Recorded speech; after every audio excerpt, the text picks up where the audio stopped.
সফল উদ্যোক্তা তার সাথে কথা বলবো। সে পরীক্ষামূলকভাবে কতগুলা চারা লাগাইছেন?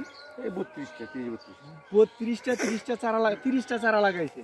সেখানে ভারত সুন্দরী আর বল সুন্দরী দুইটি জাতি সে এখানে লাগাইছে। এখানে মোটামুটি সে এখন যে পরিমাণ ফল আছে এর 3 গুণ ফল ছিল।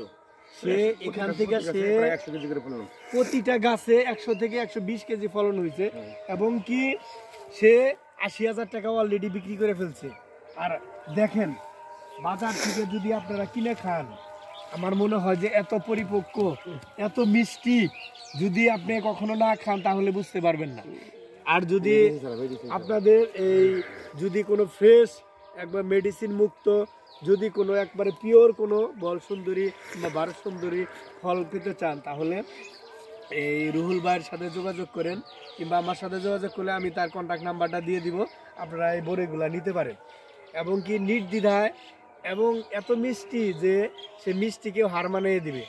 রুহুল ভাই আপনি একটু কিছু বললে আমি কিছু আসলে এই বড়িগুলো আমি তো শখের বসে করছি, তো হিসেবে করছি যে বৃহৎ পরিসরে করার আগে কোনো জায়গায় কিছু মানে অল্প তবে যে বড়িগুলো মোটামুটি ধরছে প্রতিটা গাছে 100 থেকে 120 কেজি, মানে 2.5 মণ 3 মণ করে প্রায় প্রতিটা গাছে। এবং কি আমার কুটিগুলো সব কুটিগুলো ভেঙে পড়ে গেছে ইনশাল্লাহ। বড়িগুলো খুব মিষ্টি এবং কি আমি এটাকে বিষ মুক্ত মানে পুরোকে উৎপাদন করছি। এবং কি আমি আচ্ছা আপনি ভাই এখন তো আপনি এখানে করছেন মাত্র কয় শতাংশ জমি হবো? 10 শতাংশ জমিতে সে 80,000 টাকা বিক্রি করছে অলরেডি। আর আপনি কি ভবিষ্যৎ পরিকল্পনা কি আরো কি বাগানটা বাড়াবেন? অবশ্যই এবং সবাইকে বলবো যে এটা খুব লাভজনক একটা ব্যবসা। আচ্ছা এই দেখেন বড়ইগুলা যদি আপনি খুবই সুমিষ্টি, এর থেকে মিষ্টি বড়ই আমি জীবনে খাইনি। যদি মানে এত মিষ্টি আলামিন তুমি এটা খাও, এত মিষ্টি আসলে আমাদের এলাকায় তো আরো বাগান করছে, হ্যাঁ তাদের অনেক বিশাল বড় বড় বাগান, কিন্তু এত সুস্বাদু এত মিষ্টি বড়ই আমার মনে হয় আমি জীবনে খাইনি কেন। তো যদি বিশ্বাস না হয় তাহলে আসেন এই রুহুল ভাইয়ের বড়ের বাগানে দেখে যান। এবং কি দেখেন বড়ই এত বড়ই ধরছে যে বড়ইর ভরে ডালপালা সব ভেঙে গেছে। তো এখনো যে পরিমাণ বড়ই আছে আরো ন্যূনতম 1 লাখ টাকার মতো বিক্রি করা যাবে। তো আশা করি রুহুল ভাই এই একটা সফল উদ্যোক্তা হতে যাচ্ছে। এবং তার এখানে মুরগির ফার্ম আছে, লেয়ার মুরগির ফার্ম আছে, তারপরে অনেক সবজি আছে, ভুট্টা আছে, সব এভরিথিং। তার এই এলাকাটা দেখলে মনটা ভরে যাবে। তো আসেন যদি কারো ভালো লাগে দেখেন এই যে এখানে একটা বড়ি, এটা কি জাত দিছে? এটাও আপেল, কাশ্মীরি আপেল, দেখেন কি সাইজ। এগুলো সত্যি আসলে বিষমুক্ত, এগুলো কোনো মেডিসিন নাই। না না না। প্রতিবি চারা কত করে আনছিলেন? এটা আমি 120 টাকা আনছিলাম, 30 টাকা। এই কি মধ্যবর্তী আনছিলেন না অনলাইনে মাধ্যমে একজন আনছিল ওটা। এগুলো সব যত্ন করে নির্ভর করে, তো এগুলো তো আপনি কাটিং করতে পারবেন, ঠিক আছে? এটা কাটিং এর ব্যবস্থা আমি সিস্টেম দেখাই দিবনি, সুন্দর করে এগুলা কাটিং করলে আপনি নিজেই এখান থেকে নিয়ে আরো নতুন জমিতে লাগাইতে পারবেন।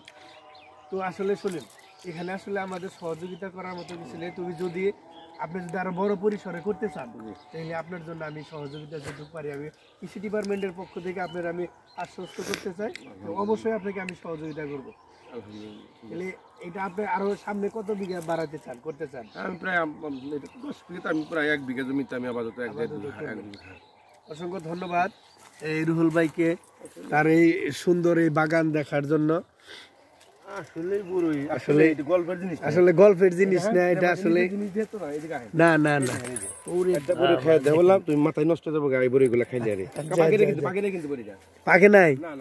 আচ্ছা অনেক বড়ই তো আপনার এই যে গাছের নিচ দিয়ে পড়ে রয়েছে, মানে পাতার জন্য বড়ই আছে। না না না দেখেন এটা এগুলা বড়ই, সব বড়ই বল সুন্দরী যাকে বলে, দেখছেন?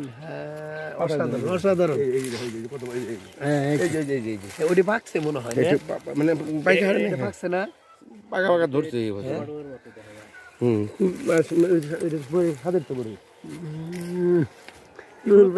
মানে ফাটাই দিচ্ছেন তো আপনি একেবারে আসলে পাকা দিরা খাওয়া দিরা খাওয়া না পাগল কি পাগল আরে বাবা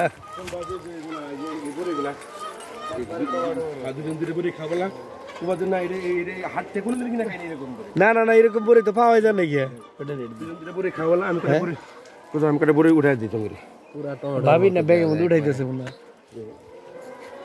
অসাধারণ এই যে কাকড়াইটা ভাই ওরে বাবা আরে পাগল হওয়ার মতো ইরে খোদাই রে